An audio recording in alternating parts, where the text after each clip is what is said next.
Salut à tous et bienvenue sur Astrodobson. Aujourd'hui, on va parler astrophotographie et même comment débuter en astrophotographie. Ça, c'est M27, la nébuleuse de l'Altaire, et je l'ai fait depuis mon jardin, sachant que j'habite en ville. Et ça, c'est NGC 7635, la nébuleuse de la bulle, et je l'ai aussi fait depuis mon jardin en ville. Alors ces images vous font rêver, vous font dire tiens, pourquoi pas moi? Pourquoi je ne me lancerai pas dans cette belle aventure qu'est l'astrophotographie amateur, mais c'est peut-être un peu compliqué, c'est peut-être hors de ma portée financière ou même technique. Aujourd'hui, je vais essayer de vous démontrer que l'astrophoto est accessible à tout le monde. Et pour cela, je vais vous présenter trois méthodes, de la plus basique à la plus fournie. Mais surtout, sachez, avant toute chose, que si vous décidez de vous lancer dans l'astrophotographie ou même simplement l'observation du ciel, vous ne serez jamais seul. Il y a en France à peu près partout des clubs, il y a des groupes sur les réseaux sociaux, il y a des forums. Bref, il y a tout un tas de personnes qui sont passionnées comme moi et qui sont surtout toujours prêtes à accueillir de nouveaux membres, à faire des démonstrations, à aider à l'apprentissage. Il y a aussi beaucoup de contenu sur YouTube notamment, et forcément, on ne peut pas passer à côté de la chaîne Astro, la chaîne YouTube de Christophe Delachapelle, qui est certainement la plus grosse base de données en français de vidéos sur l'astronomie amateur en général. Beaucoup astrophoto, mais il teste du matériel, il vous présente à peu près toutes les techniques, c'est extrêmement complet, il y a tout. Il vous aidera dans certaines vidéos, d'ailleurs, choisir votre matériel. Bref, c'est le passage obligé. Et puis bon, dernier point, j'en parle comme ça rapidement. euh, Sachez que ça existe. Si vraiment, à la fin de tout ça, vous êtes encore motivé, mais que vous ne trouvez pas les réponses à vos questions, il y a de plus en plus de personnes qui proposent des accompagnements payants.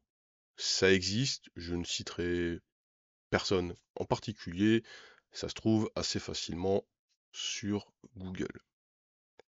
Alors, avant de se lancer dans ces trois méthodes, on va juste un petit peu poser les bases très très rapidement de c'est quoi l'astrophoto.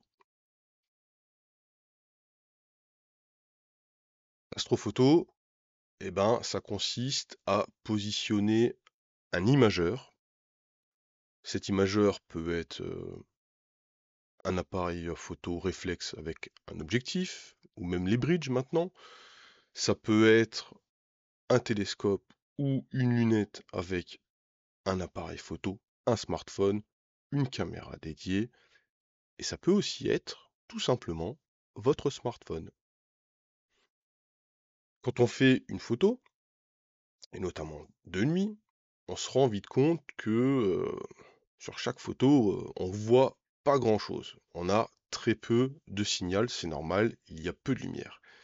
Mais sachez qu'en additionnant, qu'en multipliant le nombre de poses au même endroit, et en additionnant toutes ces photos, on va réussir à amplifier ce signal, on va réussir à révéler un objet céleste, une partie du ciel, la Voie lactée, de par le fait que l'on accumule du signal et que ce signal va se substituer à, on va dire, le bruit qu'on a sur chaque pause étant beaucoup de bruit et un petit peu de signal. Et quand on additionne tout ça, on a une photo comme celle que je vous ai montrée au début. Alors, ce qu'il faut savoir aussi, c'est que il y a plusieurs façons de faire de la photographie. Il y a, on va dire, une méthode un peu traditionnelle qui est de je prends mes photos, j'accumule l'ensemble de mes fichiers et puis dans la foulée, si je suis un couche très tard ou le lendemain, je vais pouvoir traiter mes fichiers et il va falloir attendre du coup ce traitement pour que l'objet céleste, que la cible, se révèle à vous. Et il y a aussi une technique bien sympa qui est le visuel assisté, c'est-à-dire que ben, l'objet va apparaître sous vos yeux au fur et à mesure de la séance.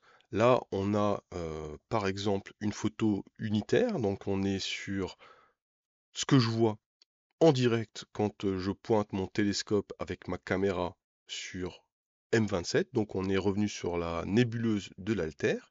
Voilà ce que j'avais au moment où j'étais en train de démarrer ma séance photo. On la voit un petit peu ici, on la devine. Pour le moment, il n'y a qu'une pause. On voit les étoiles, on les voit assez bien, et puis le reste, c'est du bruit. Et le visuel assisté, eh ben, l'avantage qu'il présente, c'est qu'il va faire cet empilement en direct, avec plus ou moins de précision, avec plus ou moins de côté esthétique, en fonction de ce que vous allez aussi lui mettre derrière en termes d'accessoires, mais de base, avec des poses courtes, on va avoir ici une caméra, un télescope, et comme ça, on va pouvoir, et je peux maintenant recréer ce que j'ai pu observer, sachant que, petit, petite précaution quand même, là je suis dans un mode qui malheureusement recrée mal, c'est pas très esthétique, vous allez voir, c'est beaucoup moins esthétique que ce que je voyais.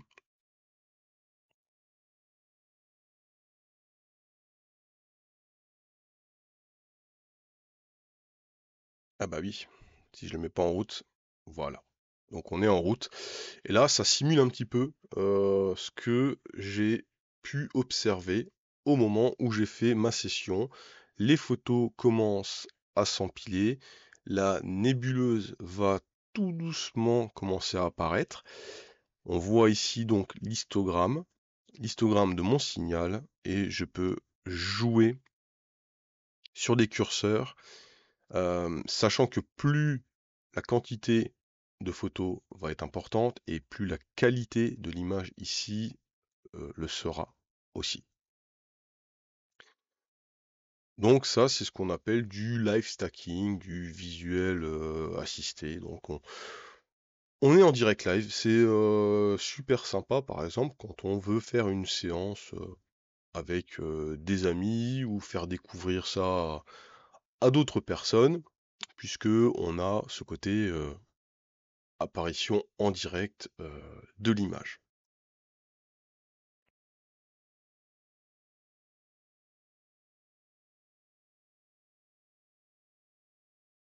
Donc là, en fin de compte, ben, entre guillemets, pas de compétences particulières puisque le logiciel fait un travail, alors qui peut être amélioré puisque à la fin, on part de là et quand on a fait un traitement en prenant du temps, on obtient quelque chose de nettement plus esthétique, de plus sympa, mais la base reste la même.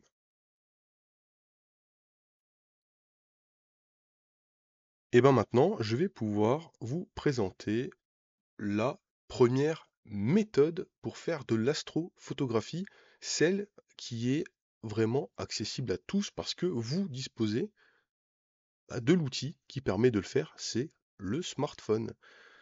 Prenez un trépied, positionnez votre smartphone dessus, visez une zone du ciel, vous prenez une appli photo, vous passez en mode pro, et vous mettez par exemple 2-3 secondes de temps de pause, ISO Donc les ISO, on peut les régler, c'est donc l'amplification du signal. Vous mettez ISO 3200, ISO 6400, suivant ce que permet votre appareil photo. Et le mieux est de pouvoir faire un déclenchement à distance, tel par exemple qu'un déclenchement à la voix ou le retardateur pour éviter toute vibration.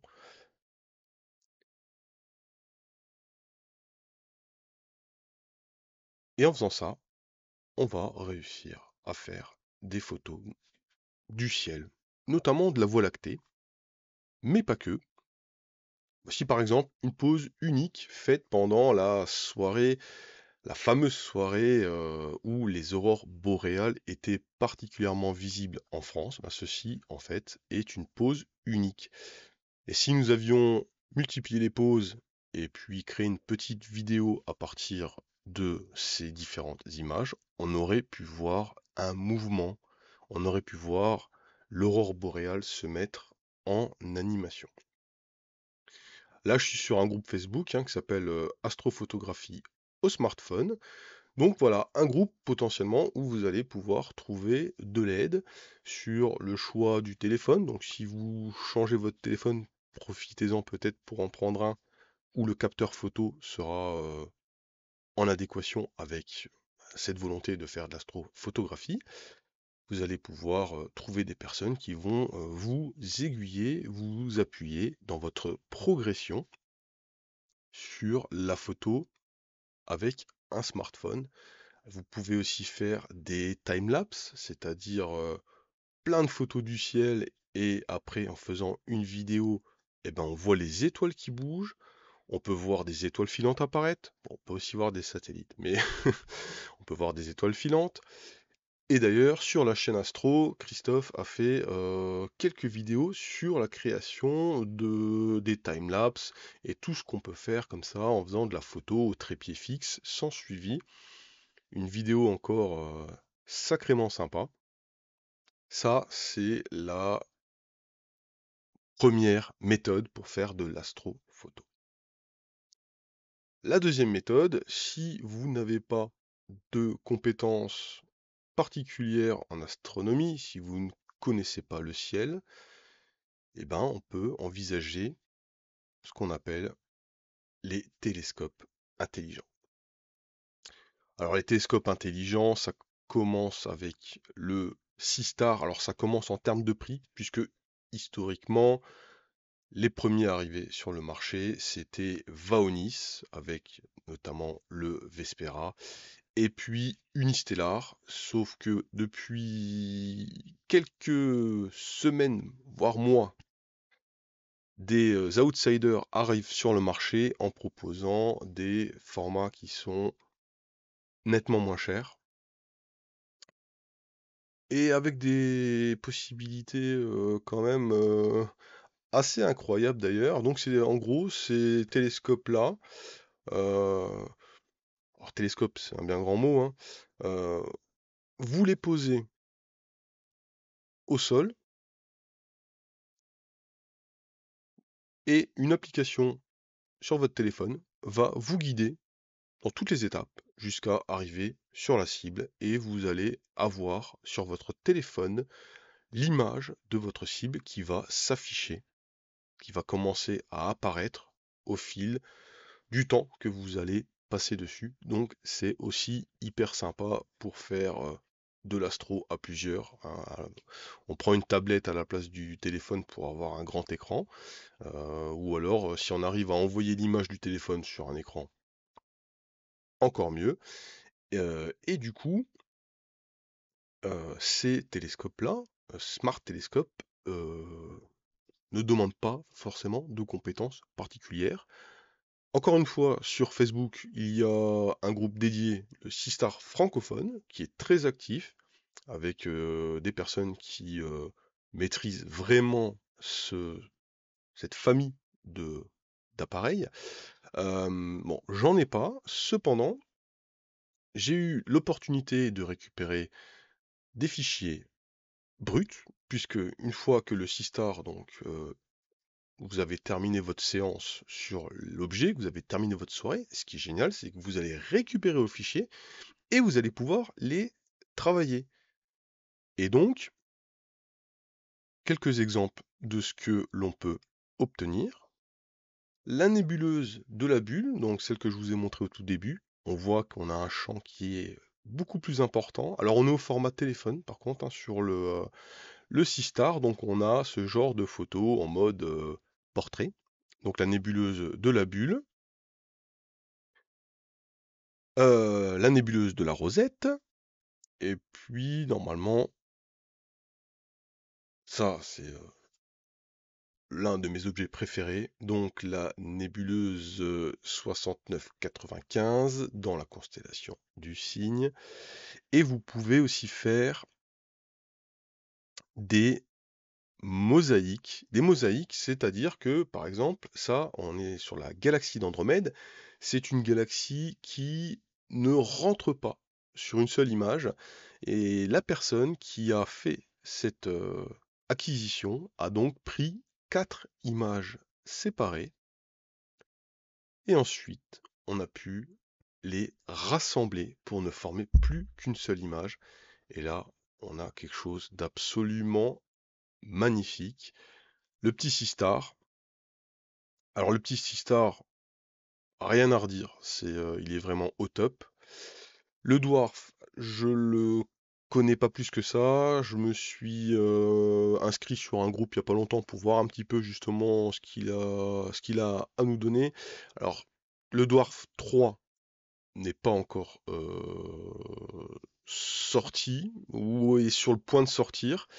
Donc voilà, le 2, c'est c'est en dessous du 6 star en termes de qualité. Le 3 semble assez prometteur. Maintenant, avoir le prix par rapport au 6 star. Donc là, on est sur des budgets de 700 €, mais vous allez certainement vouloir accessoiriser l'appareil, donc comptez un peu moins de 1000 € à la fin. Là, on est sur plusieurs milliers d'euros. Bon, par contre, en effet, celui-là, c'est quand même une bête de course. J'ai pu voir quelques images faites avec, c'est assez intéressant. Et puis, troisième méthode, bah, c'est de faire l'acquisition d'une lunette ou d'un télescope et soit d'y positionner votre smartphone. Ça marche aussi, ça marche très bien. Je connais vraiment, enfin je connais quelqu'un personnellement qui travaille comme ça et qui produit des choses qui sont juste hallucinantes. Vous pouvez aussi lui mettre un réflexe et vous pouvez lui mettre une caméra astro dédiée. Ça va démarrer en termes de prix à...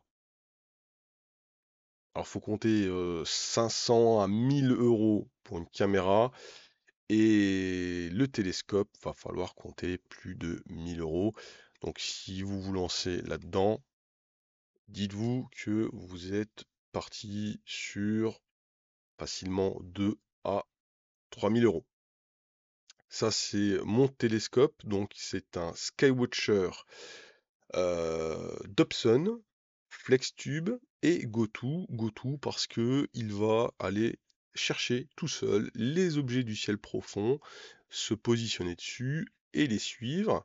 Je l'ai équipé ici, c'est une caméra qui est normalement une caméra planétaire, mais qui permet aussi de faire un petit peu de ciel profond. C'est une de mes caméras et j'ai acheté par la suite une caméra dédiée pour faire vraiment du ciel profond.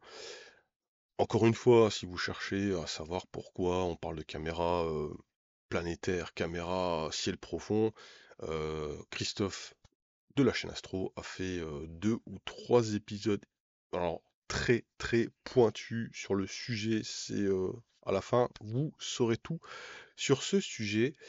Et donc avec ce télescope, lui, c'est le plus petit de la gamme. 200 mm de diamètre, 1200 de focale. L'avantage FlexTube, c'est qu'il se déploie ou se referme, ce qui permet de mieux le transporter. On peut séparer le tube de la base. Cette version pèse 30-35 kg de mémoire et on va monter comme ça jusqu'à des télescopes qui ont des miroirs de 500 mm de diamètre et puis Là, on est sur des masses de 90 kilos, c'est un poil plus compliqué à transporter. Et bah, je vais vous montrer quelques photos des astropotes. Donc là, on est sur une partie de l'image là. C'est une zone de l'image là.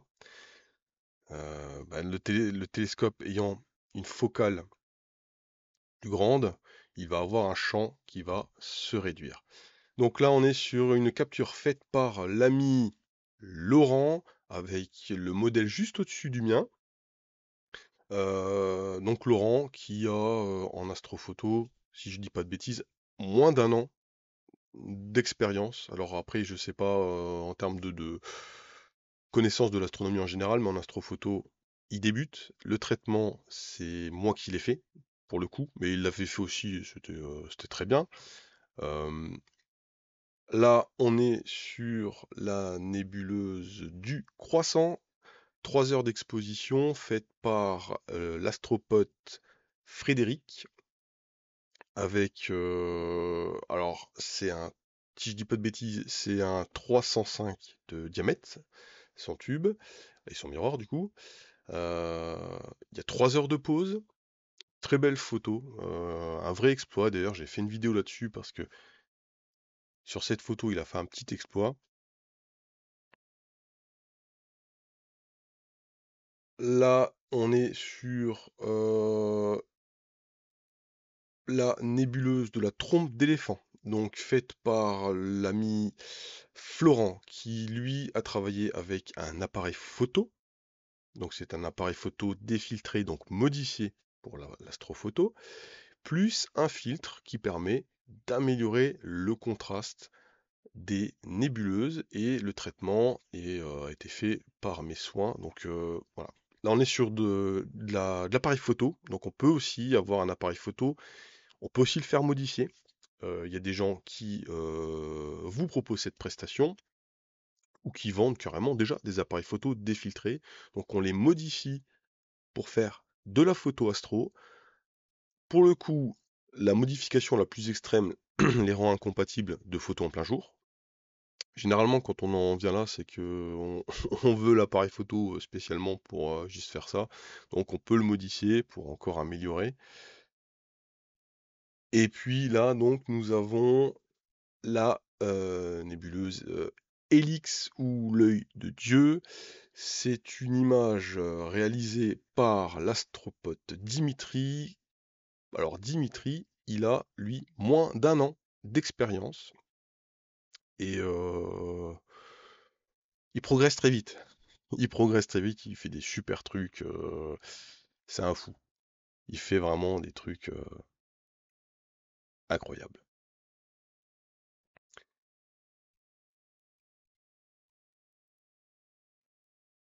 J'allais oublier, mais nos télescopes, surtout donc les télescopes Dobson, sont des outils vraiment parfaits pour faire du planétaire.